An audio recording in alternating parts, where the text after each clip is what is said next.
Morning. I know. Yeah. It's a little different. So I get a copy. I'm with you. All right, it's 10:00 a.m. I'll call the meeting to order. Good morning, everyone. This is the Friday, June 30th meeting of the Boca Raton Airport Authority. Just for your own information, this meeting can be viewed through YouTube. So everything is being recorded, so be advised accordingly. So the first item is the roll call. So Ms. Lannert, call the roll, please. Mr. Mao, Here. Mr. Tucker, Here. Mr. Noble, Here.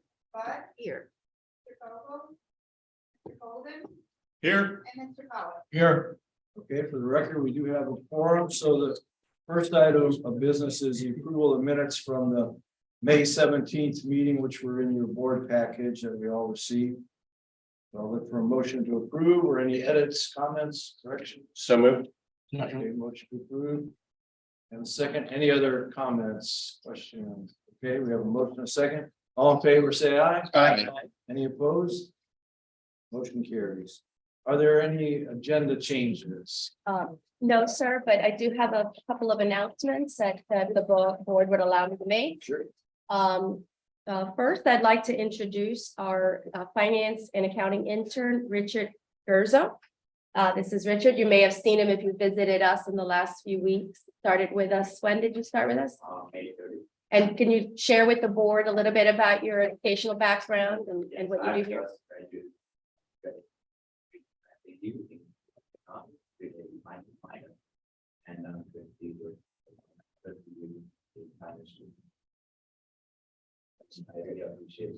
Yeah, well, yeah, that's Great great. to have you. Fantastic. Great. Love to. I was planning on also introducing the Boca Raton Airport Scholars. They received their scholarship at the award ceremony earlier this month, but I don't think anyone has been able to join us. One student is local, but the other two students are away at school already. So they have been invited to join us, but unfortunately have not been able to so far. But if they do, there is information I think that we may have forwarded to you already regarding the three scholars. They're excellent students. They're majoring in aeronautical engineering at UCF and at UF. So future rocket scientists. Wow. Oh, good. And the two for additional announcements, I received a notification from the Downtown Rotary earlier this week that the Boca Raton Airport Authority is being honored this year at this year's Mayor's Ball that will take place in November with the George Long Award. So we're really grateful and excited and to have that award, and we'll have further details for the board and for the our tenants coming forward once the formal announcement is made by the Rotary Club. But it was in recognition of the airport's upcoming 75th anniversary and the role of the airport in the community. So it's quite an honor. And the last announcement is today's Christine's birthday. So please join me.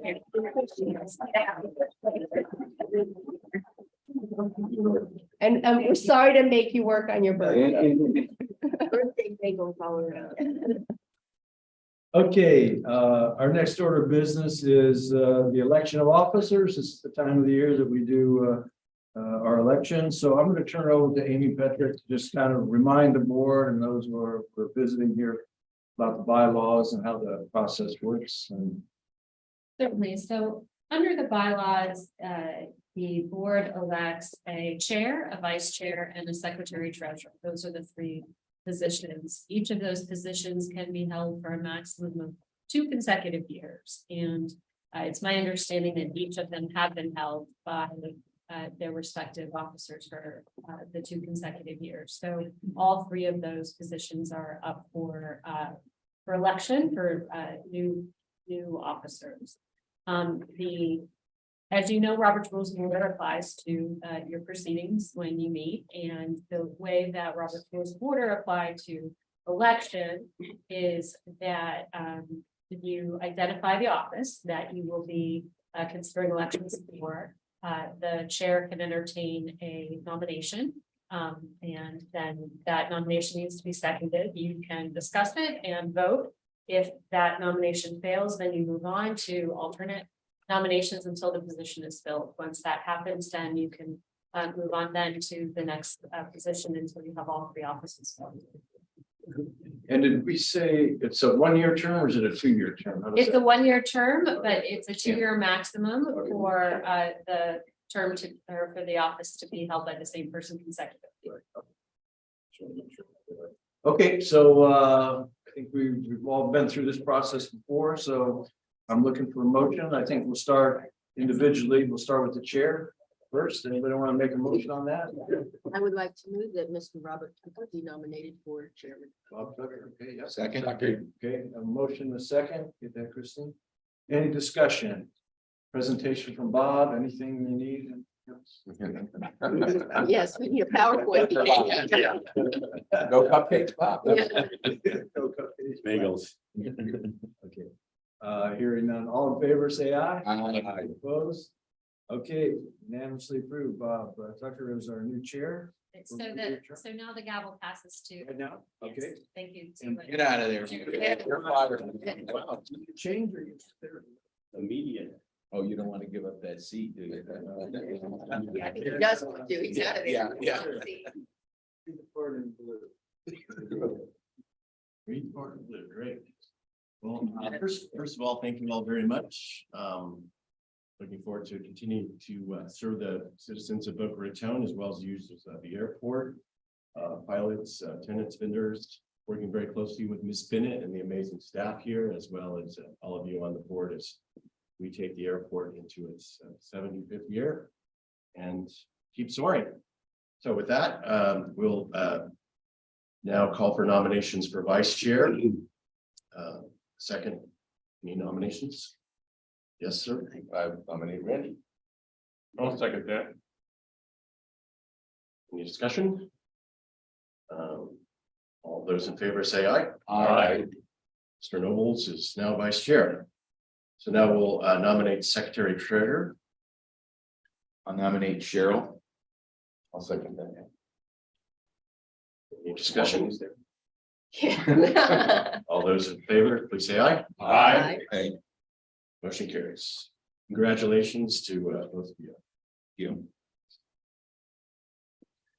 Right, in public requests, if any member of the public wishes to provide a comment on any item, the time to do so is now.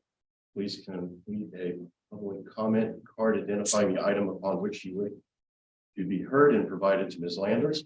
Public comment cards are located in the back of the room. Each member of the public wishing to comment will be provided with 5 minutes to do so.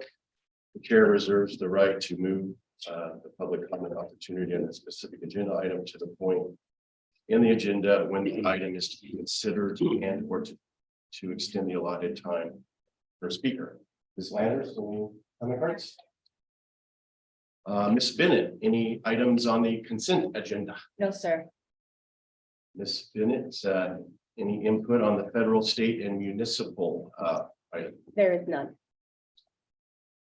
Financial report, item 8. For Nobles. Actually, I guess That it's should Miss be- Bud, but Miss I Bud. will I just I think make the it's something comment that. Presided over, but Okay. and you Okay, reviewed as okay. the outgoing chair. So- Or chair. You're the I have reviewed the full report for the month. I believe Robert Abbott is off and some needed downtime, and Claire is going to present the report. Thank you very much, Mr. Nobles. As stated in the background information, our total operating revenues as of May 31, 2023 were approximately 4.8 million, which is an increase of about 513,000 or 11.8% to budget. This is typical as we wind down in season, the higher activity with fuel sales as well as higher customs fees. So we should see those revenue numbers leveling off the rest of the fiscal year through September. Total non-operating revenues and capital contributions were approximately $1.3 million, and total operating expenses were approximately $3.2 million, which is a decrease of $176,000 or 5.1% compared to budget. Total capital expenditures were approximately $2 million, and most of these were attributable to the security project that's wrapping up task 665. And the airport road project, which has been closed, as well as the tower radio communication and electronics upgrades, also in its final stages of completion. With that, I'd be happy to answer any questions. Well, not happy, but I could do with Rob not here. Teasing. Okay, looking for a motion, So moved. second. All those in favor? Aye. Motion carries. Tenant reports and requests. Spin it. Any tenant There reports? are none this month. Item 10. A noise abatement operations summary for the month of May 2023. Robert BRAA.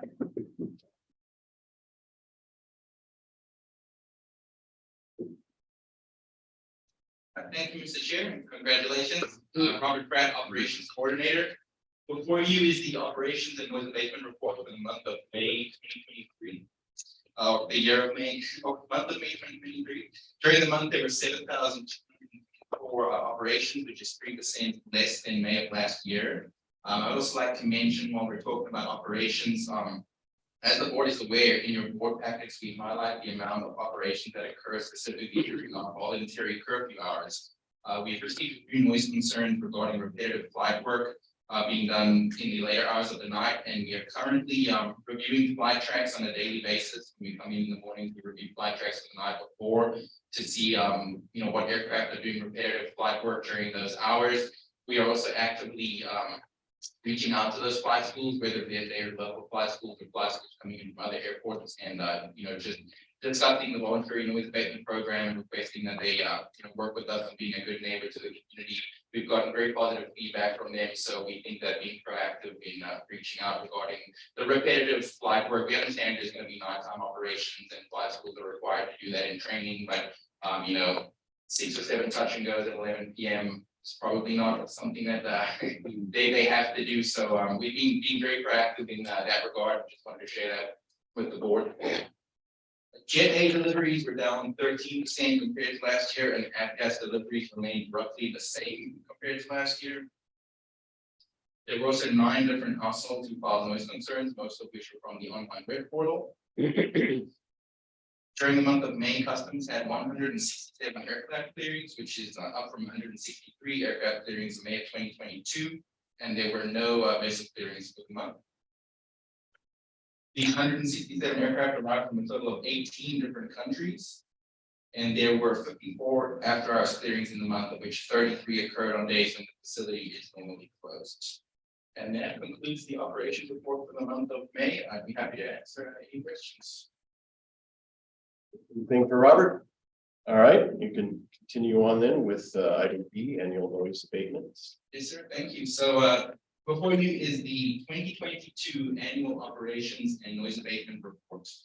First off, thank you to the board for your patience. We know that we normally do this earlier in the year. We've had some challenges in receiving some of the historical noise data. We recently changed ANOMS companies, aircraft noise and operation monitoring systems. There was a delay in retrieving the data from our previous vendor, and we have finally received all of that. And our new company, ViruSuite, is actively working on importing the data. So we've got certain noise data that we're going to review in this report, but there's noise monitor specific noise data for the year that is unfortunately unavailable right now. But in the next couple board meetings, we're hoping that we'll have that. We can review that with the board at a later stage. So for the year, we had 81,801 operations, which is a slight decrease in operations compared to 2021. However, operations remain strong, and they did exceed or are exceeding post-pandemic numbers. It's also the second highest year to date for the last 10 years. So operations are doing good. For customs, we had 1,781 aircraft clearings, which is the highest year to date, with the majority of those clearings being the medium jet size aircraft. These 1,781 clearings for 2022 came from 43 different countries, with the majority of the flights being from the Bahamas and Canada.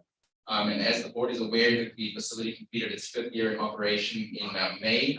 And It has cleared just shy of 8,000 total aircraft since opening, and we've had 31,449 passengers clear through the facility as well since its opening. So very, very happy about that. Noise, we had 8,644 noise calls, of which 94 of those calls, 94%, I'm sorry, of those calls were made by 3 individuals. These numbers are down roughly 32% compared to 2021. The next couple of slides, these are referring to some noise measuring data. We're not going to review this too in depth right now. We're going to kind of re-review this when we have the noise monitor specific information that I was talking about, where we'll go into the different types of noise measurements and how the data shows for the year of 2022 per noise monitor. So just wanted to highlight that for now, these couple slides here, but we will elaborate on these a little more further down the line. Looking at noise contours, so to show how noise varies over extended areas, noise metrics like DNL or day-night average sound level are drawn on maps in terms of lines connecting those decibels. These lines are these maps are called noise exposure maps, and they contain contours to the 65 DNL. 65 DNL is the noise number that the FAA uses to determine if a house receives funding from the FAA for noise mitigation. Here we have an example of a couple recent noise exposure maps. So we did one in 2001 and one in 2017. We are going to be doing a new noise exposure map next year. We do have a draft of it at the moment in our master plan, and it does not show that the noise contours up to the 65 DNL have changed very much. So if the board can see up there, 65 DNL being over there, there are no residences that fall within the 65 DNL currently at the airport. And just wanted to highlight Wimbledon Villas, one of our main noise concern communities, where they fall, and they are around 55 DNL, which we show up to the 55 DNL on the map, but the FAA considers anything above 65 to be where they would allow funding for noise mitigation, excuse me. So yeah. So with the changeover to our new ANOS company Envirus, they did replace the 7 noise monitors that were maintained by Harris, our original vendor. They are 7 EMU 4550 noise monitors. They're calibrated annually, monitored remotely, and they do provide site visits as needed. They have staff in South Florida who will come out to do repairs to the units if there are any issues with them, and they can monitor them to make sure that they're working accurately. Voluntary curfew during 2022, we had 1,535 operations that were during voluntary curfew hours, which are between 10 p.m. and 7 a.m. There's been a 13% decrease in voluntary curfew flights since 2021. Most of the nighttime flights are typically arrivals, and in the mornings, we see that they're mostly departures that are leaving the airport earlier in the morning. Our noise abatement program, so I know you've all seen this. We just wanted to highlight again that we do have a voluntary noise abatement program in place. It is posted on our website for pilots and members of the community to see. We have the voluntary curfew hours. We have the recommended turns over I-95 when they're departing runway 5. Things like minimizing reverse thrust using the full length of the runway so that they're trying to keep the noise down with the reverse thrust. And our maintenance run-ups, they're only allowed between 8 and 8. We do have the blast reflector fans at the runway 5 approach area to work with that. And then we have the straight-in approaches are discouraged, and the traffic patterns that we recommend pilots to try and mitigate noise over residences near the airport. The new company has got a public portal on our website for members of the public or anyone who'd like to get some flight track information from. They can access it through our website. So it has a semi-live feed. There's a 10-minute security delay so that people are not actually live tracking airplanes as they're coming in. So after 10 minutes, any of the data will show through that portal. It shows any historical flight data. It also has live view of the decibel levels for each noise monitor. So if you were actively watching flights from 10 minutes ago, you will see the decibels change on the noise monitors as the planes are landing and taking off. Very interesting. And members of the community can issue noise concerns directly through WebTrack, which then come to us, and we can evaluate the flight tracks. And if they request we reached back out and kind of talked to them about what the airplanes were doing. We're able to do that, and that will come straight through their track over there. So in summary, for 2022, airport operations are slightly lower than in 2021. However, operations are still higher than every other year for the past 10 years. So operations are still very high. Total noise falls have decreased significantly over the last year, with much of the decrease being during the voluntary curfew hours. We believe this decrease is due to our outreach with local flying schools, as well as open lines of communication with members of the community. Many of the callers were first time or one time noise callers, and normally after having a conversation and explaining the way the flight tracks work or the flight paths work, and the altitude that the plane typically fly, most people are understanding, and we don't end up getting more calls from them. So and overall noise exposure in the community is down approximately 10 dBl over the last 20 years. And this is primarily due to the implementation of quieter engines in new aircraft and federal mandates banning aircraft but do not meet these standards. And that is the 2022 annual operations report. I'd be happy to answer any questions should the board have. Yes, sir. I just want to throw in a quick perspective on what that 65 decibel FAA line means. Background noise in America is generally considered to be 55 decibels. So the FAA is given that 10, and then they throw funds on it if it gets above that. Just in a perspective of what it Well, means. background noise is like I'm in my neighborhood. there's Yeah, you're out landscape like walking birds. around in traffic. Okay. Okay, That's considered the average background. okay. So to Mr. Bullock's point, one point that I didn't mention, the FAA also adds a 10 decibel weighting at nighttime because noise sounds louder at night. So the FAA automatically adds 10 decibels to whatever noise they're reporting at night based on the 24-hour DNL. So they're actually giving a little extra to add on top of that as well. So Penalty. yeah. We're doing great here compared to 15, 18 years ago. Right. Ms. Bud? In relation, sorry, so one comment this morning, in relation to the voluntary curfew program. Refreshers, there are no consequences for anyone who does not abide by that, but it's posted and recommended, and we hope that they can. That's correct. There are federal laws that either preclude or make it almost impossible, very difficult for airports to impose access restrictions since passage of a law in 1991, the Airport Noise Capacity Act. So no new noise restrictions or access restrictions have been implemented to date.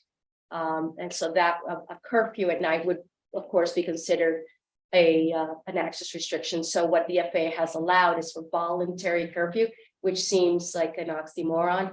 But we do try to, as Robert indicated, work with our tenants and users, and also, community or our airport users from outside the airport, from other airports that visit the airport in the middle of the night, to try to encourage or discourage rather activity during those hours. And so I did a quick math, and for the year, of a total of 1,500, approximately 1,535 flights, or that's total takeoffs and landings. It's an average of 4 a night over that 10 to 7 period. So that's actually not that bad. But of course, if you're at home and you've got 4 going over your house over a 1 hour period, then that's going to be an issue. So we do try to work with our community, the user community, on a voluntary basis to restrain from flying in the middle of the night. So there is no airport that has any consequences. No new ones, no. There are some that are contemplating and looking at doing restrictions post ANCA, post Airport Noise Capacity Act. But to date, I'm not aware of any that have been successful in doing so. Mr. Nell? Couple questions. First of all, given the dramatic change in our noise exposure map, how it shrunk because you said the quieter jet engine, do you think in 2024 we'll see the footprint shrink more, because it's pretty small right now? Taking a look at the draft that we have in our master plan, I believe we're going to be doing an official noise exposure map with an engineer. So this was done as part of the master plan using the same noise data. And the 65 contour for 2024 is roughly about the same as where it was for 2017. It's a trade-off because the airport is a little bit busier too. So since 2017. Yeah. So I mean, there's got to be a point where you can't shrink it anymore up the end. it barely leaves the airport as it is. So we do, in the 2017, we reflected the 55 DNL. A lot of airports do that. because as Robert indicated, the FAA considers 65 to be the limit of compatibility. So anything within the 65 DNL would be incompatible. So residential, churches, educational facilities, et cetera, would be considered incompatible. But a lot of airports like us show the 55 because inevitably that's where the calls are coming from. So the metric is imperfect, but it is the metric that is available to us. And that was my next question. So if Wimbledon Villas, where we're getting 94% of the calls, is in the 55, and that's just standard noise, then is there something else going on, or is it just that they're in the flight path and that's just the way it is? Yeah, sometimes. Or is it an imperfect measure? and It is, and often as we interact with our neighbors, noise is a proxy for other issues sometimes and other concerns. So concerns about low flying aircraft, particularly the bigger aircraft, even though they may be at the same altitude as the Global Express to a Cessna, the Global is going to look a lot more imposing because of the size. There's also concerns about safety and concerns about overdevelopment and growth and things like that. So often the noise concern or the noise program is a proxy for some of these other issues, which is why it's really important that we interact one-on-one with our neighbors who do call, as Robert mentioned, so that we can get a better understanding of what the concerns actually are. But the FAA is now looking at, and I think maybe a couple of years ago, we presented to you some information and we could bring that back in a future meeting, Mr. Chair.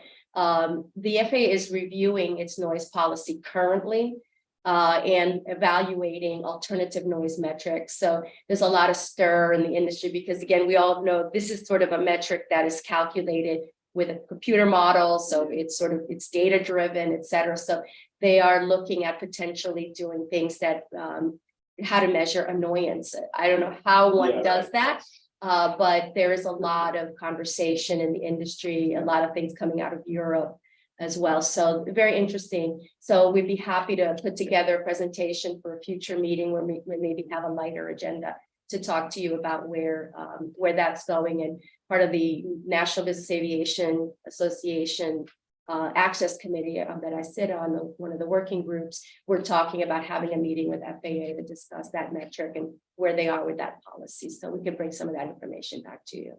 Interesting. Thank you. Mr. Folden. Yeah, I'd be curious, just as a reference, to know whether or not the folks in Wimbledon, well, whatever. Wimbledon. Yeah, have impact windows or not. That those make a tremendous amount of Total difference. difference. I don't know the answer, but we can find out. I believe it's relatively. Yeah. We do see an increase as well in noise concerns over the winter months. Right. Because typically people's windows are open to the area, so we do notice a decrease when that occurs. So I don't know how much impact the windows may have, but it does, they have some impact. Anyways. Yeah, unfortunately, not everyone likes airplanes as much as we do. So, and one thing I was going to mention, Mr. Now, with a lot of the concerns tend to be for single event noise events, or single noise events, I'm sorry. And so 65 DNL is the 24-hour average, but the single noise events could be higher than that, and those will get calls on. So the FAA's metric is that over a 24-hour period, which averages about. Good point. Okay, that makes sense. Any other questions, comments for Mr. Pratt on item B? Moving on to item C, safety management system update, and Mr. Pratt, it's the Robert Pratt show today. Yes, sir. Thank you. I just wanted to give you an update on the current status of our SMS project. So, or program rather, as the board recalls, in August 2022, the board approved a contract with Epic Engineering and Consulting Group to provide SMS software to the BRAA. We've been working with them on developing that software and specifically tailoring it to what our needs are as an airport. We're currently utilizing the software for everything from inspections. We do daily, weekly, monthly inspections to issuing work orders for repairs. We can even use it to track trash that's being incinerated at customs. It's very tailorable, so anything that we decide is something we'd like to track or something that's currently tracked in a spreadsheet or on paper can be used in the software, which will aggregate all of that data into the software. So I'm going to touch on a few things that I'd just like to highlight. So the overall process essentially involves the identification of hazards, immediately resolving the hazards through corrective action, and then evaluating whether the hazard is trending often or is new or is of major concern, which would then justify doing a safety risk assessment. The SMS process also includes monitoring and reporting, and the i3 software allows us to do that by running many different types of reports.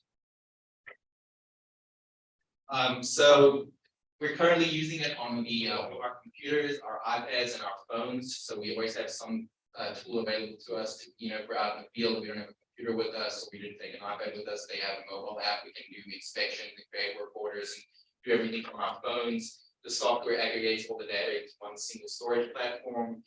We equipped both of our work vehicles with laptops in the vehicle, similar to like a police vehicle. We've got them mounted and plugged into an inverter, so they have power. So we have the ability to use them out in the field.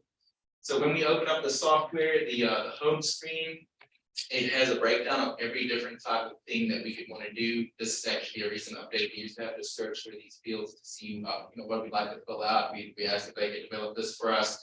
And so if we're out there and we're trying to quickly, create a work order or report something, an incident of some kind, we can open this up. We can it populates like that, and we can select which one we'd like to fill out.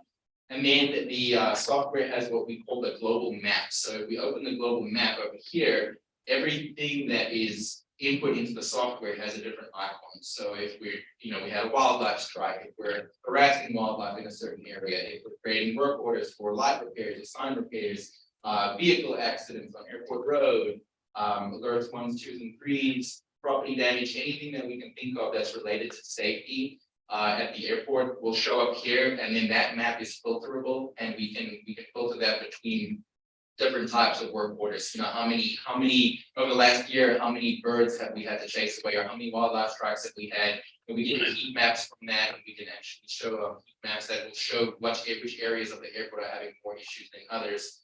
So very, very tailorable and very easy to use. Part of the software, they also created a public portal where people can access it that are not just us. So this is currently posted to our website. We're going to be officially rolling that out with our tenants and users in a couple of weeks. We have a meeting here that we're going to have rolling out the SMS program. But if someone logs into our website and clicks on safety management systems, it will take them to this page. It speaks to SMS and our SMS process. And then there's a link at the bottom here where people can actually report a safety issue or hazard at the airport. So they click on that, it takes them to this page. They can either report a safety hazard or suggest that you can improve it. If someone identifies something at the airport that could be improved, they'd like to share that with us. It could prevent a safety hazard in the future. They can do that. They can either report them anonymously, in which case, if they do it anonymously, they won't receive any feedback. We will receive their concern or the hazard report that they sent over. They won't get any follow-up from us. But if someone creates an account and they report it that way, then we can actually respond back to them and let them know what we've done to mitigate the hazard. Do we agree and think that it's a hazard? So it creates a great platform for other users of the airport to report to us, safety related concerns. Through here, they can upload pictures, videos, and they can actually tag exact locations as well. So if they're physically standing somewhere, the software will pick up exactly where they are at the airport. They can take a picture of it, put a description as to what the hazard is, and that will come to us like that. So very helpful. Robert, just a question there. Did we have a mechanism prior for, this public reporting of issues, or was it more just old school, pick up the phone? and call? Email over the phone. This creates more of a trackable process through the SMS software, so anything safety related. And once we receive it, we open a work order from it. Or if we're doing certain inspections, they will automatically trigger work orders for us. So if someone like our security guards, they're going to start using the same software. They do an inspection, they say, hey, this is a mandatory sign that's out. Let us know. It will automatically open a work order that we will see, and we can go and fix it and close it out and say that it's been taken care of. So yeah. Thank you. Yes, sir. So triggering an SMS. So an SMS can be triggered through either a work order, an inspection, or through safety hazard reporting. Just wanted to highlight that not everything requires an SMS. So typically things that are chronic issues or ongoing issues that are not typically resolved, with one mitigation or repair, we would then look at triggering an SMS for something like that. So for an example, I put this one together. So this is how it would look if we were to trigger an SMS. We go under service request and create a safety hazard, and then the SMS triggering an SMS process. We would pull out the date, all of that information there, the hazard type. So in this example, what I've done here, for example, the grass retention pond near the runway safety area is chronically attracting wildlife. That is something we would trigger an SMS for, because that's an ongoing chronic issue. We're actively trying to mitigate the wildlife. Obviously, wildlife and birds specifically are a major threat to aviation. So we fill that information out and we scroll down and we look like this, and this is where the safety risk assessment would come in. So we would and see from here. So we would put in here the justification for the SMS. So the wildlife harassment for birds in this location is chronic. The worst case scenario or worst case outcome, birds impacting an aircraft during takeoff or landing would obviously be the worst case scenario there. And then we could actually give it a rating. So we would look at the severity. So what would the severity be if an airplane impacted a bird on takeoff or landing? We'd give it a 1. That could end up being catastrophic. That would cause an airplane crash. So we give it a 1 for severity, and then likelihood. What are the chances of that happening? Well, we're seeing this as a chronic issue, and we constantly have birds in this area. Again, this is just an example. We gave that a B as probable. It could happen about once every month.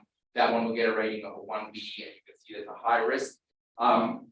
We can use these safety risk assessments to then justify projects, future projects. So in this example, this retention pond and the attracting wildlife, at our airport, we have a large rain event. These retention ponds tend to fill up with water. They tend to attract wildlife, and in that case, we could justify doing a stormwater project, which we have coming up in the next couple of years, where we'll be undergrounding the stormwater system. They're going to be installing stormwater piping, leveling out the grass, and that would then mitigate that wildlife issue from happening. So that's just an idea of the process of doing the risk assessment when you an SMS is triggered or something like that. Then we can run dashboards. We can run reports and dashboards showing the amounts of the different types of incidents or that kind of thing that have occurred over any. We can do it by year, month, whatever we decide we'd like to do. From auto accidents, disabled aircraft, fuel spills, really anything that the software tracks is something that we can create reports and dashboards on. And then just wanted to touch on some of the additional deliverables that we've completed since we signed and started working with Epic on this SMS project. We've developed an SMS manual, which is an actual document that outlines our SMS procedures. We also did a SMS safety policy statement. It's a letter written and signed by Clara, our executive director, speaking to the airport's commitment to safety. We've done a SMS communications and outreach campaign. So one of the big aspects of SMS is safety promotion. And so we're working with Quest, the marketing company, on SMS promotion. We're doing a semi-annual newsletter. I'm going to touch on that on the next slide, actually. So I'll do that there. We did a tenant survey. So we actually developed a survey that we sent out to all of the tenants at the airport regarding safety and what they felt the current safety was like at the airport, what the how our response to their safety concerns is. Most of it was very positive feedback, and everyone showed an interest in the SMS program and participating, which is obviously a very big key to the success of the SMS program. The tenants and users of the airport participating in SMS, and then we developed the SMS page on the website with the public portal. So there's the SMS policy statement and just an example of the SMS manual that was worked on with between us and Epic. So some future deliverables, we have a SMS tenant kickoff meeting on July 13th. We've invited all of the airport's users and tenants to attend that. We're going to teach them about or explain the SMS program, the process for how they can use that to report hazards to us. We're going to be developing, it's currently under development, a semi-annual SMS newsletter. In that newsletter, we're going to be reviewing incidents that have occurred at the airport over the last 6 months, review up and coming projects that could affect the safety at the airport, and then review some safety related training topics as well. We're working on live incident notifications. So if we have an incident at the airport, the software allows us to create contact groups where we can then send live updates to tenants at the airport. If we have a disabled aircraft at the moment and the runway is closed, the port tower has to deal with 100 calls on the radio from the planes asking when the runway is going to be opening up, and they have no clue because they're not actively down there working on it with us. So these live incident notifications, we think would be beneficial. We can send them out to the FBOs and to the GMs of the FBOs, and they can, discuss that with their customers before they go and fire the jet up and try to taxi out and realize the runway's been closed. So, we're gonna be doing a safety awards program, as well as the safety week. Again, all of this falls under the safety promotion. So the safety week will be very cool. We're gonna incorporate all the attendants at the airport, and do some safety related activities, as well as reviewing some of the SMS processes. And then we've developed a SMS sub brand, so both the airport safety management system sub brand, and we've also got an SMS mascot, SMS Sam, this guy over here. This is a rough draft. They're currently the animation is under development, so we're excited to see how that's going to come out when it's complete. But we're hoping to do some promotional items using SMS Sam, possibly T-shirts, keychains, and then on those items QR codes that will link to the SMS side. People to access. So that's really a lot with the SMS program. So I'm happy to answer any questions. Good stuff, Robert. Wow. Holden. This seems like an excellent program. I know there's been a lot of time spent on it and money. Can we get a synopsis or a report in our monthly report on this? I think that would be very helpful. We can add it to the operations report. Absolutely. Yeah. On reports that we're getting or just activity related to the program? Well, I'm not sure what's best, but Okay. for example, the global map report and things like that, I think would Okay. things that Maybe how many work orders how many repairs have done in the last month. Some kind of some. Well, if you As just the data pick comes like in, we'll 5 or figure out. 10 KPIs or something, and, Excellent. report on those. Once we start, I think the plan, Robert, is to have a meeting with the tenants in mid-July. And that will be rolled out. So once it's public and alive, we'll see what kind of data we're gathering. And so we'll figure out how best to report that. Yeah. Absolutely. Thank you for that. I mean, we're in an industry where you can't do too much about safety, so this is great, so. Absolutely. And, their general aviation, just because of the sheer volume of activity in general aviation, there have been some high profile incidents here in South Florida over the last few months, unfortunately.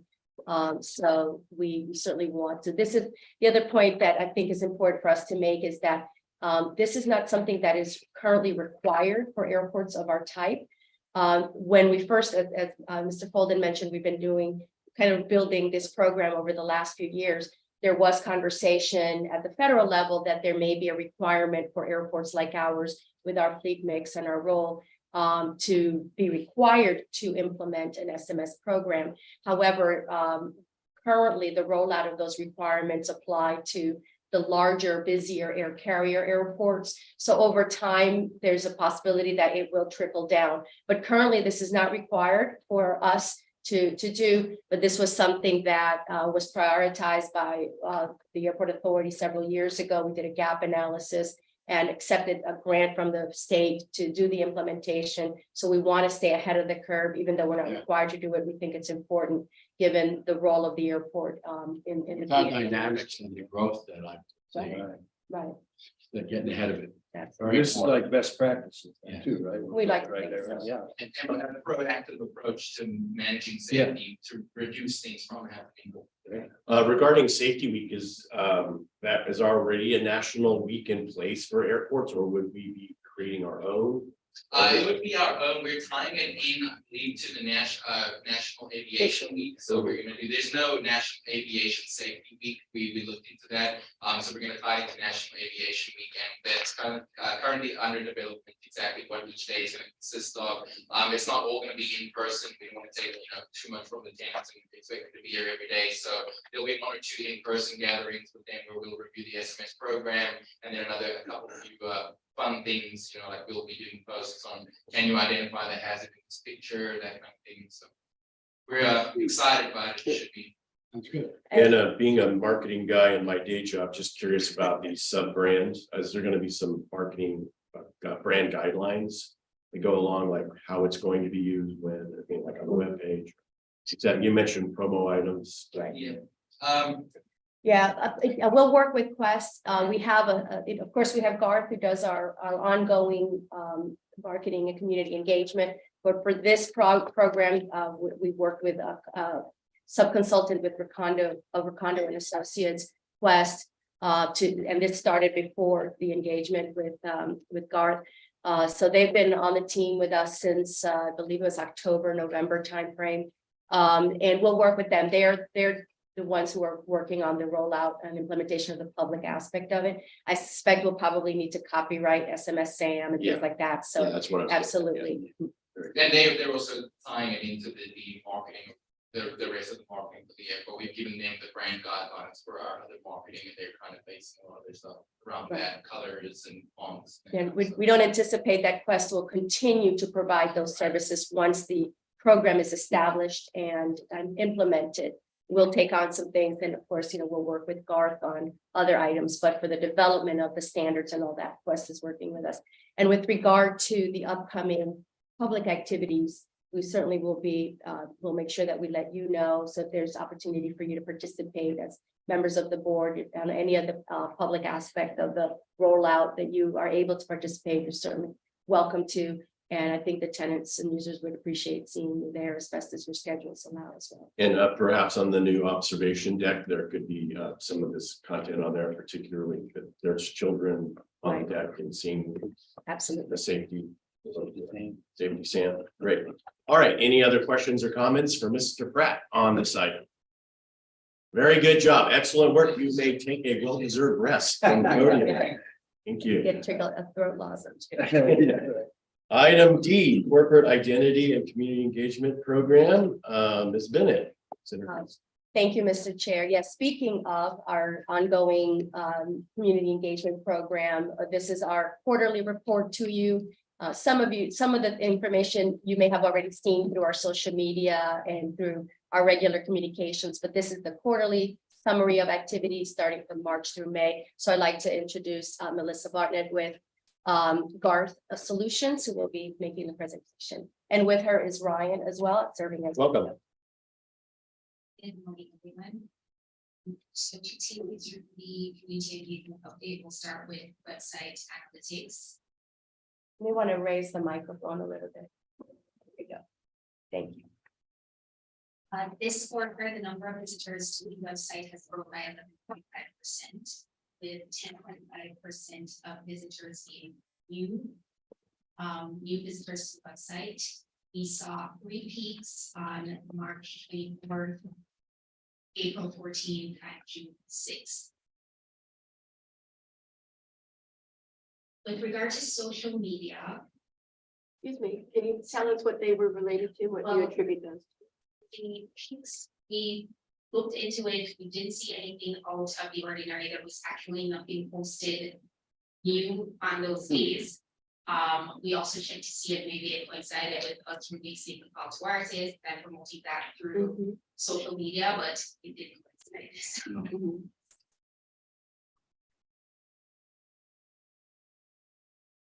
With regard to social media, all core metrics are up.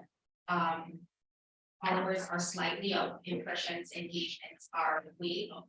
This is largely due to the fact that we posted a lot more over this quarter. So our total impression number and engagement will be up. But what is encouraging is that the engagement rate per impression is also up. So we can see that social media users are engaging more with the content that we have been posting. We're going to continue to look into that to see what content specifically, what types of content, and how it's delivered, which is resonating better with our visitors and users. And we're going to incorporate that into our larger strategic and content planning for the 3-year marketing plan. I have a question. What's the difference between an impression and an engagement? So an impression is measuring reach, so how many people have seen the content, while engagement is how many people have interacted with it in some way, whether liked, shared, commented, etc. Okay. So given that it looks like it's 502% increase, so that seems to me that you would want to increase more video production, right? Right, so we are heavy into multimedia and video production. So for this quarter over last quarter, there was a lot more videos. I don't there were many in the last quarter, that's why it looks so high. So come next quarter, because we had consistent videos in this quarter, we'll have a better gauge on what's resonating.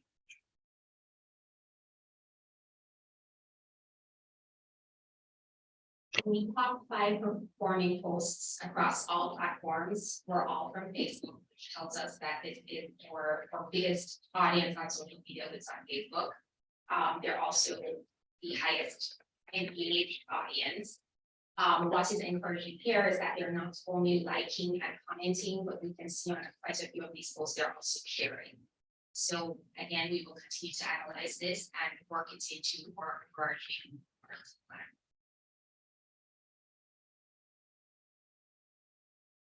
For airport outreach, the airport staff have been very busy over the period.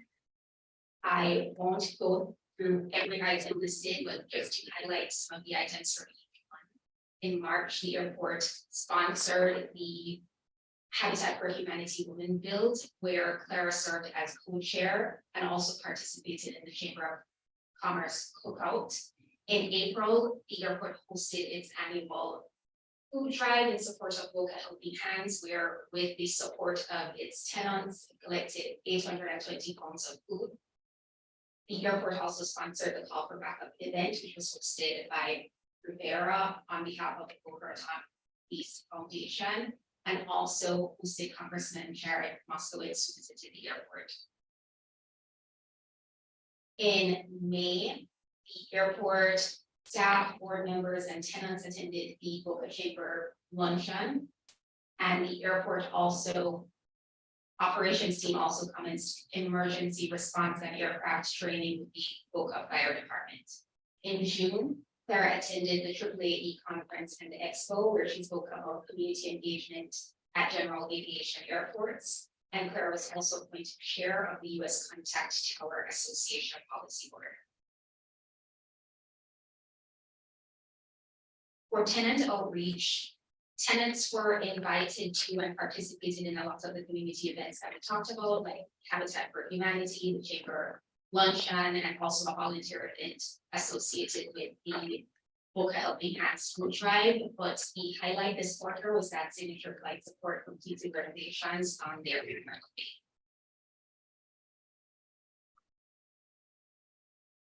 For the 70th anniversary campaign, I'm going to start out with a very short video that is just one of the first pieces of content that will be provided to ambassadors, to staff, and put on the website as a very brief overview of the airport and the campaign.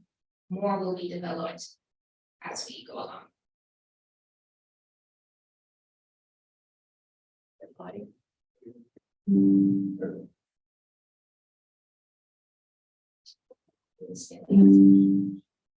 The airport celebrates 75 years.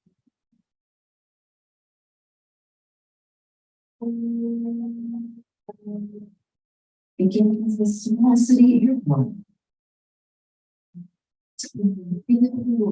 Times war. The Boca Airport has served its community for decades.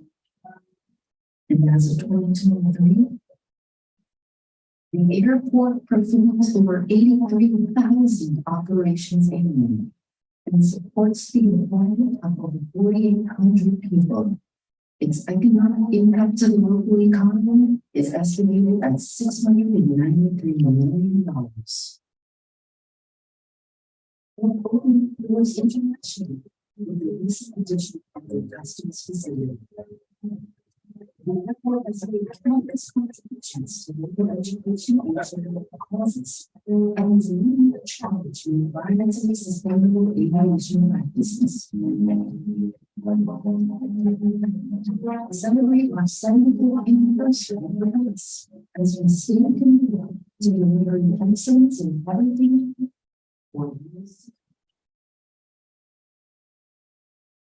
An observation, I'm sure it's just a technical glitch, but that music is way too loud for that voiceover. It's a thing.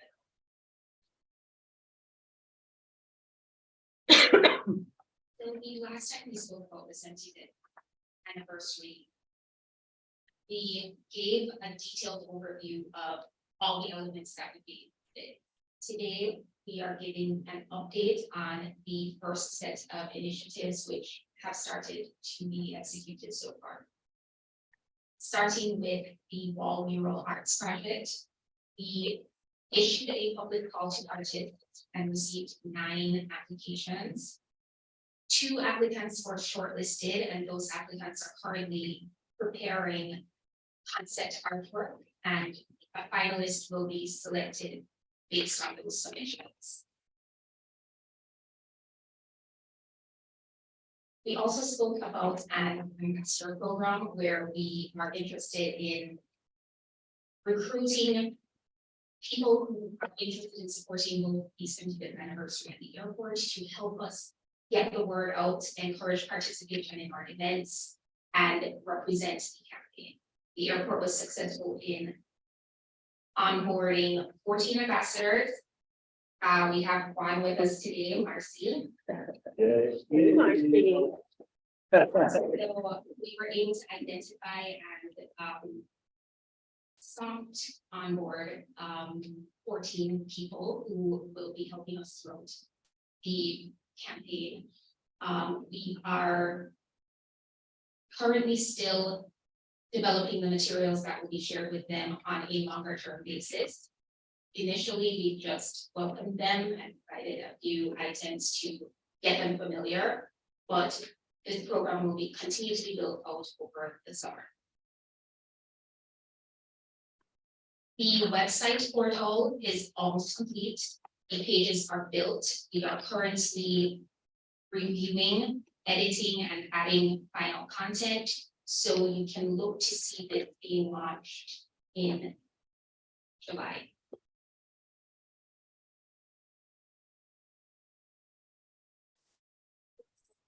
For promotional items, so far we have updated most of. I am so sorry.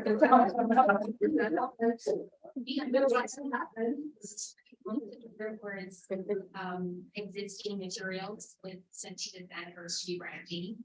We are continuing to develop messaging and marketing materials from the 75th. And we are also in the process of securing general promotional assets which will be used for events and also event giveaways. Other items currently in process. The coffee table book is currently in design. We're going to be using the summer months to continue to get content, new pictures, stories from tenants, airport users, etc. Ambassadors. So that will be the focus of the summer months. We are also planning a speaker series. In our original plan, we had planned to have a few speaking engagements at business associations and schools. We heard in the last meeting that we should also expand that to service clubs and other organizations around BOCA. So the aim is to have a minimum of 1 speaking engagement per month through early next year. Right now in July, airport representatives will be speaking at the Florida Airports Council conference in July. We have a tentative date for Clara to speak with the Rotary Club in August, and we will continue to build out that schedule as we go on. What about HOAs who are meeting monthly as well, especially the ones in our own backyard here? That's a good idea. We can add that to the schedule. So, Maybe not the Federation. We might know someone at the Federation. we are also developing a media kit for media that will be added to the website and also distributed. For timeline. When we last presented, Cheryl pointed out that we needed to be a little bit flexible with the timeline because the schedule is aggressive, but also some elements where we need to work with others to get it done. We have to be a little bit flexible. We are seeing that with the mural wall, just based on how the responses came into our initial call to artists. We've had to push that a little bit because we're going to need to work with the artist schedule to get it erected And also now back to the schedule has been pushed a little bit, we're into hurricane season, so we'll have to be mindful of that as well. Similarly, for our main campaign events, the cocktail event, for example, was originally tentatively scheduled for November. But given the hectic holiday schedule of events, as well as the fact that we will need to work with one of our FBOs to host the event, we have had to tentatively move that to January. We're working with a tentative date of January 19th, which is still to be confirmed with one of our. Just left. He knew it was coming. Look ahead for events and activities for July. On July 4th, the airport is sponsoring the 4th of July, the city 4th of July celebration. With 70th anniversary branding and materials, and we'll have a booth. Two tents complete with a photo booth and activities for children. On July 7th to 19th, the airport will be hosting its back to school drive, for giving back to school drive, as well as a tenant appreciation event to wrap up those activities. And finally, from July 23rd to 26th, the airport will be sponsoring and participating in the Florida Airports on Schools annual conference. Mr. Nobles. Yeah, part of this is obvious, and this is just a general question. Part of this is obviously a celebration of 75 years of the history, etc. Part of it is creating awareness to spur growth for the future. Have we given any thought to establishing, metrics on what we, because we're making a big investment here, what we hope to accomplish as far as, awareness and kind of looking ahead and, just as far as, I don't know if you can tie it directly to increase operations, but, maybe some of the metrics with the website and social media. This seems like, we should be looking to get something out of this as we look ahead. No, absolutely. I think the social media part of it is certainly easy to track. Another metric is, potentially the awards that we would receive for these types of things. So we will give it some other considerations with regard to how we would measure engagement outside of the social media aspect of participation at our events.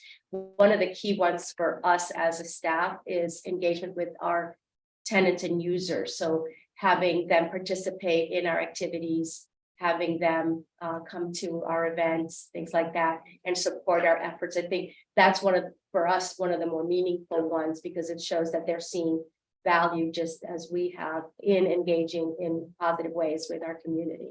So we'll certainly come up with others beyond the traditional, awards and social media and we'll figure out how best to articulate the success of the Great. program. Earned media coverage might be another key Exactly. KPI there as well. I have a question. So I saw on the timeline here that the observation deck is that moved from December to February? No, the completion date is still the same. For it to be complete, what we were talking about is sort of ending the campaign related to the 75th with the cocktail event or the public event, one or the other. So that's why those dates are tentative.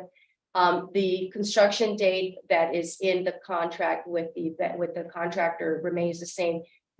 Basically the end of December for substantial completion. So there may be some punch list work that needs to go into January, but this is more related to the public event. Gotcha. And I might add, if I can add,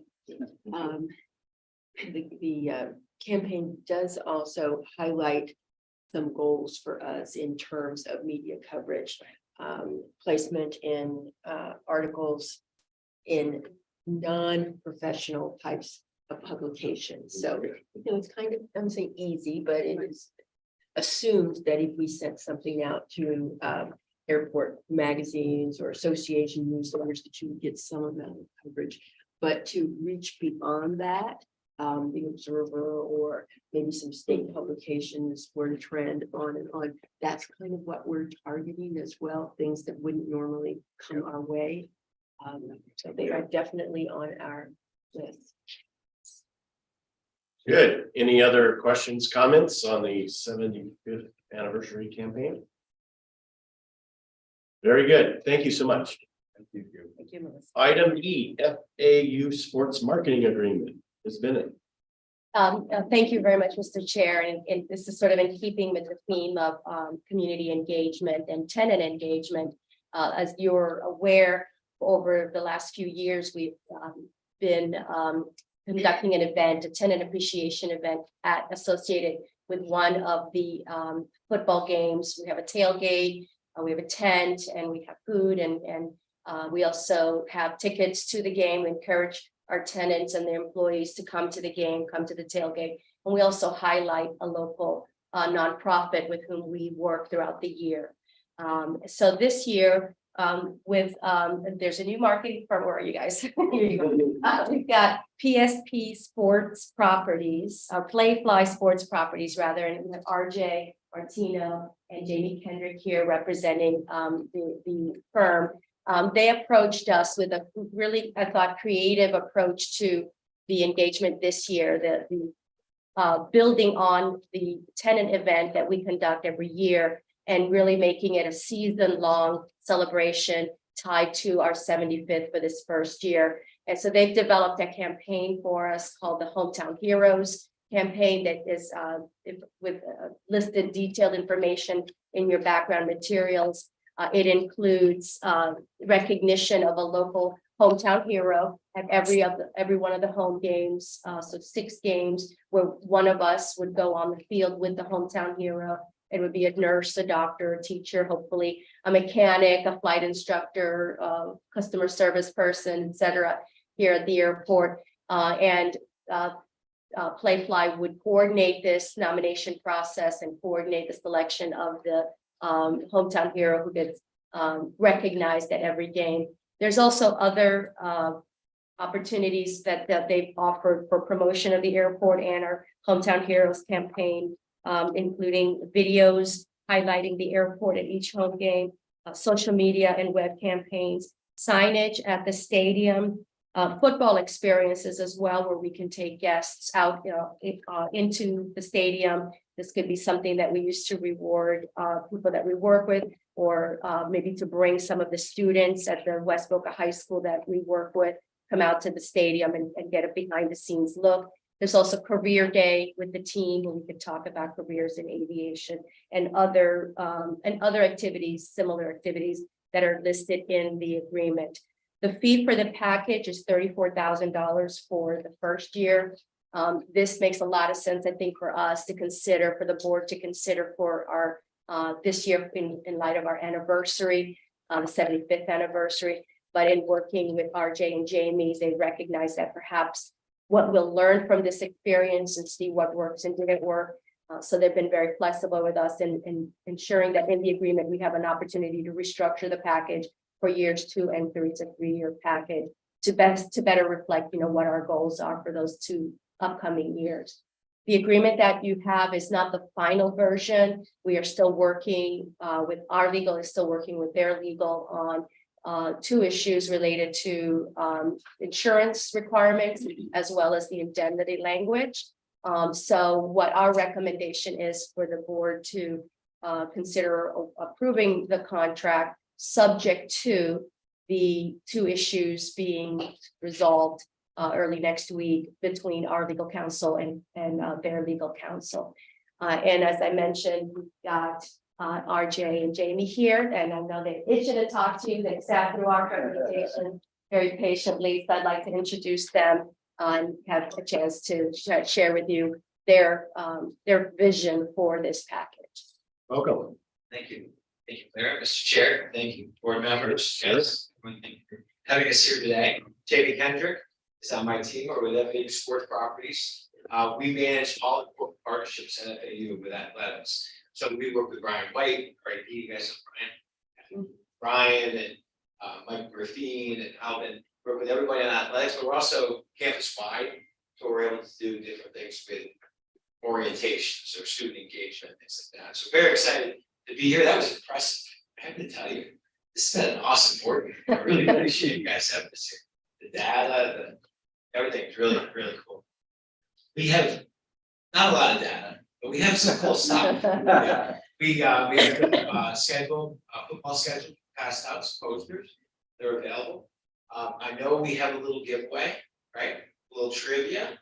We've got a little trivia question. We've got an FAU flag that we thought we'd kind of raffle off whoever has the answer to the question. I know Jamie's been working on this question for a while, so.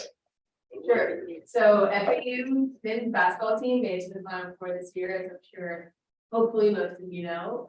They had to beat 4 teams to get there. So if someone can tell me which 4 teams they always beat. Go.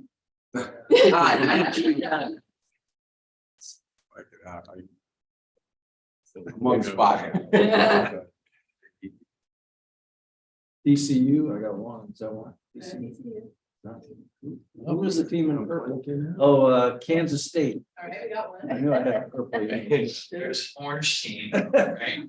My Orange team to be Syracuse, Tennessee. It's next to. Tennessee. Yeah. Big on. It's funny.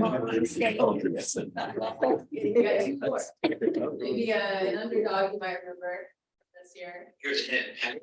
Oh, they beat the small school, There you they're go. a small school. Oh, Who also, they were the team that actually yeah. was a 16 team that beat the 1 team. yeah. Does that count?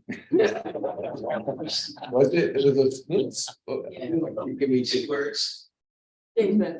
no, it was Mark. I see some people Googling. over Yeah. What? Fairleigh? Yeah. Fairleigh. Okay. And then this, the first one we beat is gonna be in our conference next year, so we're gonna have to get used to them. Houston, Close, close. right? State of Tennessee. State of Tennessee. Oh, Memphis. Answer now. Memphis. Yeah, they-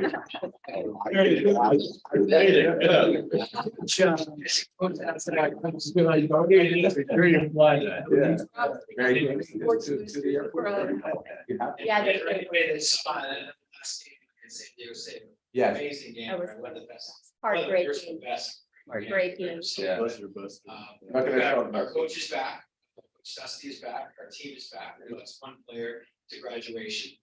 So we're really excited about our basketball season, there's some renovations going on in the arena. That we're all excited about, we're pretty much sold out of tickets, but we do have some availability with some upper level. We added a 2nd row on the floor, so it'll be great energy in there. We may be doing some tailgating and some cool things tied in with basketball. Football, which is 63 days till kickoff. Here's my dad, Robert. 63 days till kickoff. We've got a new coach, Tom Herman, comes in from the University of Texas, University of Houston, I think Jim had mentioned. And he's got great energy, he's working these guys real hard for the summer. I can tell you this, we are not gonna be out of shape on that. We're gonna be working hard, so love the energy from the team. As far as the program, that was a wonderful breakdown. Thank you for doing that. The Hometown Heroes, we put a special, Jamie worked on this with our creates team, put a special logo together. We can fix it around and move it around, but as Claire mentioned, it's really a strong local campaign to get nominations and engagement. So it really supports what you guys are doing with your web and it really integrates with your social. We'll get that growth up. I know Randy had mentioned engagement, getting growth. I think those are the 2 things we'll be able to do with this program, working with your team. So we have the special logo. We bring you down on the field. I don't know, recap it, but it's really compelling. We do a PA announcement, ask all the veterans to stand up. So that'll be brought to you by your team. So again, thank you for all you guys do. Thanks for having us. We're looking forward to being long-term partners with you. And anything you need, just give us a call. Thank you. How many people does the basketball auditorium hold now? With the 2nd row on the floor, we're about 3,300 per game. A nice high school gym for. Oh, most of great. it. But hopefully the game plan is to continue the growth. But it should be great energy. Hopefully the team will be, well, I know they'll be fired up to play, so Yeah. hope you guys can make it out. And our tailgate event is October 20th. First. Okay, 21st, not 26th. 21st, that's the homecoming. Oh, excellent. That'll be a good one. So, yeah, we'll get more Send an information. invite out though Absolutely. now. Yes, Yes. please. Good. Make this- Yeah, we'll send a calendar of upcoming events for the next few months, because we know it's starting to It build has up already. started to fill up. And the mayor's ball on November 11th, and then there's an event at the Addison on September. So yes, we'll make sure we send all of that to you Yes, as yes. calendar invite. Busy time. RJ, so you mentioned basketball is sold out, and given that the football stadium holds about 30,000, new coach, new conference coming off the Final Four. No one is saying FA who anymore. How are ticket sales going for football games? Ticket sales are up, everything's up since the March Madness run. We have a social post that we've done to show all the impact of development and tickets, admissions, etc. So everything is up and looking good. I have to find an exact number of where we are compared, but last year we averaged 18,300 per game paid. Attended probably, but we're hoping to get that up over 20,000 with the American run, ESPN Plus. There's a lot of good benefits this year. Allen, new alumni base, so we want to cover the games also. Play UCF or USF, excuse me, in Tampa. So we may be hosting a road trip, bus trip for our sponsors. So hopefully, if you don't So mind- while there's a greater increase in the fee here versus prior year, we can probably expect more eyeballs looking at the content in the stadium. Exactly, impressions are up. Yeah. And engagement, exactly. Yeah, that's our plan this year, get more butts and seats, like, that's what we call it, butts and seats. And have more engagement, with bringing people out. We're really gonna be working hard this year on, again, promoting American Athletic Conference, new coach, new energy, get people out to, check out the games, and hopefully they become, longtime fans. Any other questions for Mr. Martino? Just a small thing here. I see that, the local hero will get 2 tickets to the game and a parking pass, but there's gonna need to be airport representation at every event too. So are there tickets included for the airport, or do we need to buy those separately? No, we're gonna take care of you guys on the ticket side of things. We do have 50 tickets for a tenant appreciation game. Right. But we're gonna take care of you guys. We'll work with Claire and her team to make sure we get the tickets to the parking pass to the board member or VIP guest or tenant that's gonna be out there that day.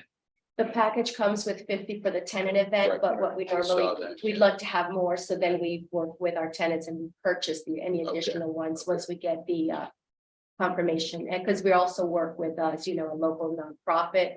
We've done Vets Helping Heroes, Great Team, Habitat for Humanity. So we'll need us to put our heads together on which one we are going to highlight this year. That all sometimes brings, we like to have more than 50 Yeah, people come, yeah. but the package comes with 50. And with regard to the cost, it is certainly a lot higher, but it is also a season-long Sure. promotion Versus, versus the one game. I motion to approve. I'll second that. All those in favor? Aye. Motion approved. Thank you. Thank you, everybody. Thank you. And Well, thank you. Good question, by the way, on the trivia. We should have Yeah, really that done a was better And, job. Your mayor. You know what? I'm watching it, we all knew the answer. Yeah. And Jamie and RJ have brought some gifts in the back if you'd like to, in addition to the posters, there's some cups if you'd like to take from a souvenir. Okay, thank you. Thank you. Thanks, everybody. Thanks for having us. And go Owls. Oh, wow. Oh, Thank Jamie. you.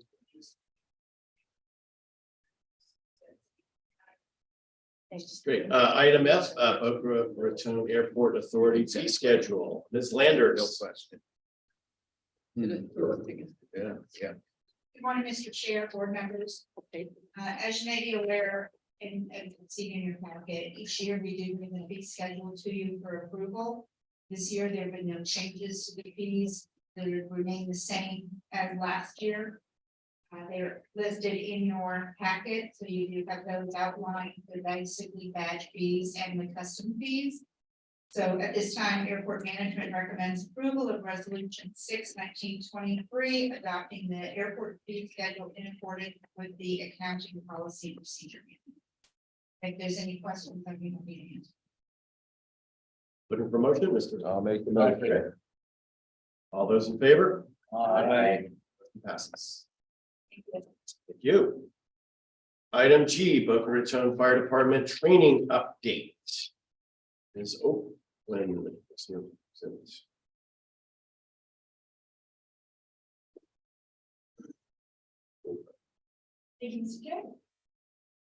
So recently, we hosted the Boca Raton Fire Department here at our admin building.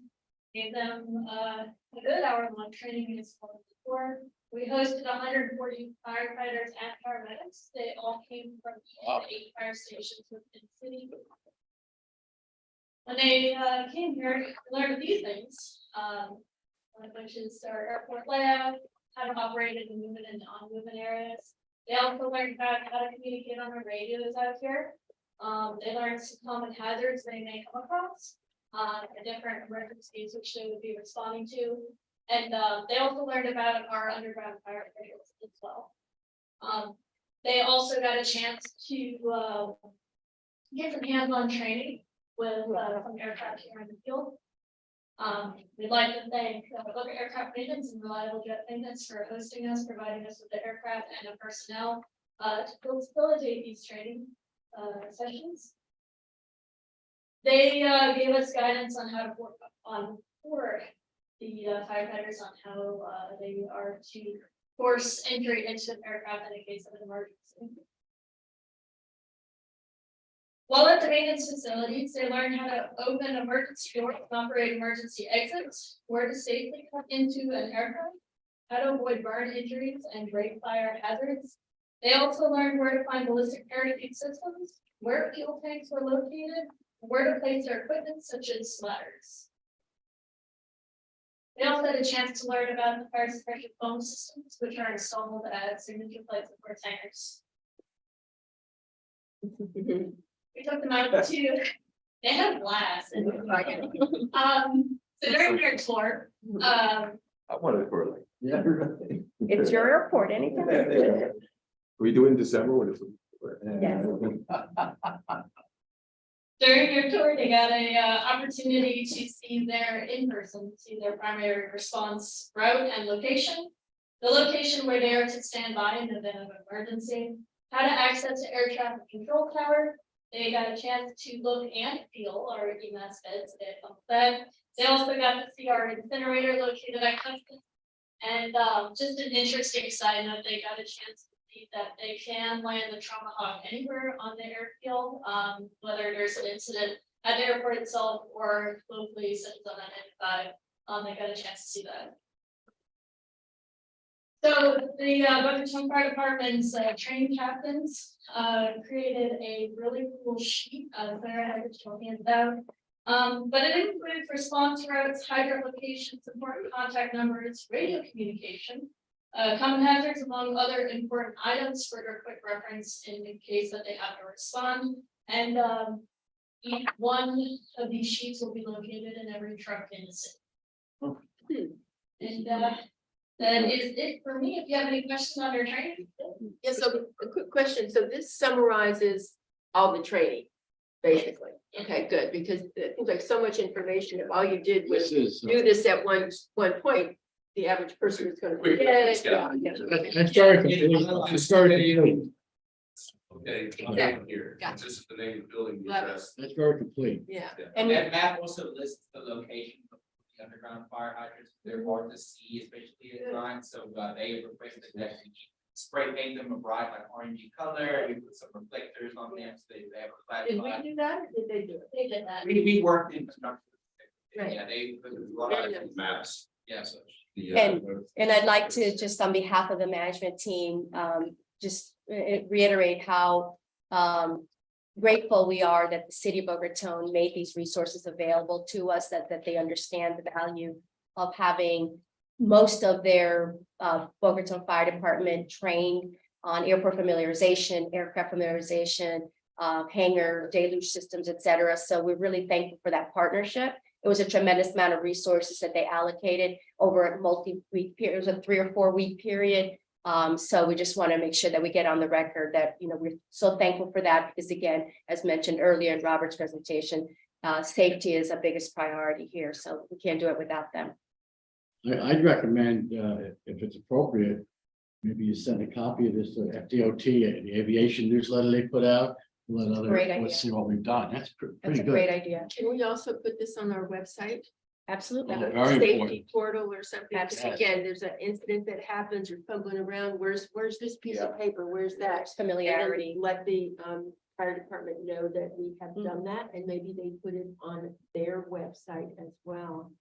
And the city manager's office receives a copy of our agendas every month, our packets, just like you do electronically. So they will have seen this, but I'm reaching out to George Brown, who is the liaison from the city to the board, so that he's aware that we had this training. And again, as could pass on our gratitude to the city for their support. Mr. Holder. Did we set anything on fire? Just to practice. The airport was not on fire during this training. I just want to say, having reactions with the fire department, we have one of the best fire departments. Indeed. These people work in teamwork like you've never seen before, if you haven't seen operations. Very impressive. They are excellent. And this has been done before, but not recently because of the pandemic, right? That's correct. So it had been a number of years since. Approximately 5 years ago, we hosted the same training. We haven't agreed to terms in the past few years due to the pandemic, and they pretty much Short stopped staff. next year training. The training department wasn't fully staffed either. But they also, thankfully, the new training captains, we've been trying to kind of work with them the last few years. They agreed to come out this year. Also, one of the main drivers of this was since the last training, a little over 5 years ago, they turned over roughly, they said about 40% of the department would be new people that have not previously been through this training or visited the airport before. Just due through the retirements, attritions, that type of thing. So there's a lot of new faces to this. People that have literally never even been to the airport before, let alone that. That speaks to why you want to put it on the website too. Yeah, one of the primary for us too, is just, if you've never actually had to operate an emergency exit or aircraft door, and now's the time to do it in a training environment versus an actual emergency. Well, it underscores what Mr. Noble said earlier, that you can never be too safe. Yeah. So great work here. Yeah, yeah, it is. So the entire ops team worked very hard on all of these efforts that you can this morning. Hey, Ms. Oakland. In a couple months, we rename them. That's right. That's right. Can I have? Moving along, we're making a spectacle of yourself over there. I heard that, Bob. I'm good. Item H, Boca Raton Airport Authority Enabling Act update. Oh, yeah. Minutes. Thank you, Mr. Chair. As you may have read and heard, the governor did sign our local bill late last week. So that's great news. I'd like to thank, of course, chair for immediate past chair now for all of his hard work in shepherding this effort through the local process as well as the process in Tallahassee. Here. Way to go. And of course, Scott Cohen, who's not here today, and Louis Longman and Walker, Chris, as you know, expert in this field, and his guidance and leadership in Tallahassee was integral to getting this done. So the next step, as I think we briefly touched upon last month, is to actually go through the formal transfer of the title of the airport. That's an enormous thing for us. Again, as I previously mentioned, this airport up to last week was only one of 2 airports in the state of Florida that was not owned by the local entity in which the airport resides. So the other is Belgrade State Airport, which is at a state park. So it kind of makes sense. So we are now in equal footing with local ownership at every other airport in the state of Florida.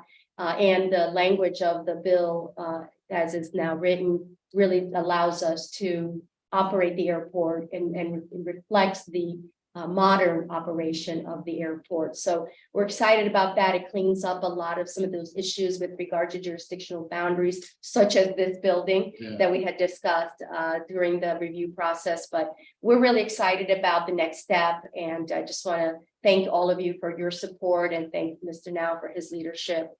So what's the official name of the owner now? Boca Raton Airport Authority. Well, Want it'll that be on the once- record. Once the title. Once title. Yeah. Well, legally, yes, yeah, yeah, yeah. No. Is there a little, like, Once one title is recorded. I'm sorry. one page or cheat sheet just of, what are the things that have changed? So we can, I don't, we talked about at one point being able to attend meetings telephonically, although there were some superseding, states, guidance that I don't know, is that prohibited or? There's some language that was changed. I think we reported back, and this is early on in the calendar year. The provision for virtual meetings as had been originally written says in accordance with general law. So if the governor declares an emergency or if the general law changes. So that was actually one of the few comments that we got back, right, Mr. Now, during the legislative review process at Tallahassee was you can't do it unless general law changes, and the general law changes, you can do it, so you don't really need this language. The main things, of course, the transfer of the title is the big one. Right. And the modernization of the language to reflect our current operation and some of the aspirational goals that we have in our strategic and master plans. The other relate to the ability to cancel 2 board meetings. As you know, the previous language required that we meet once a month, whether or not there were actions that you needed to vote on. So now we have you have the ability to cancel 2 meetings a year. But those are sort of the kind of the things that are more depressing. But we'd be happy to put together a summary of things that kind of matter to us at ground level Good idea. now that the That's what I bill was has been looking passed. Yeah. And I had created kind of a cheat sheet when you were initially considering your options, and I'm happy to update that for the next board meeting, just to show you where you finally landed on each of That'd be those great. issues. Great idea. And by then we'll have a little bit of a roadmap for the transfer of title that will be a bit of a process as well. Yeah, we'll be contacting the Division of State Lands within the Department of Environmental Protection. That serves as staff for the Board of Trustees and identify the steps that are required in order to create the. All right. Any other questions on item H? Seeing none, moving on to item 11, authority board member requests and reports. Any items to discuss?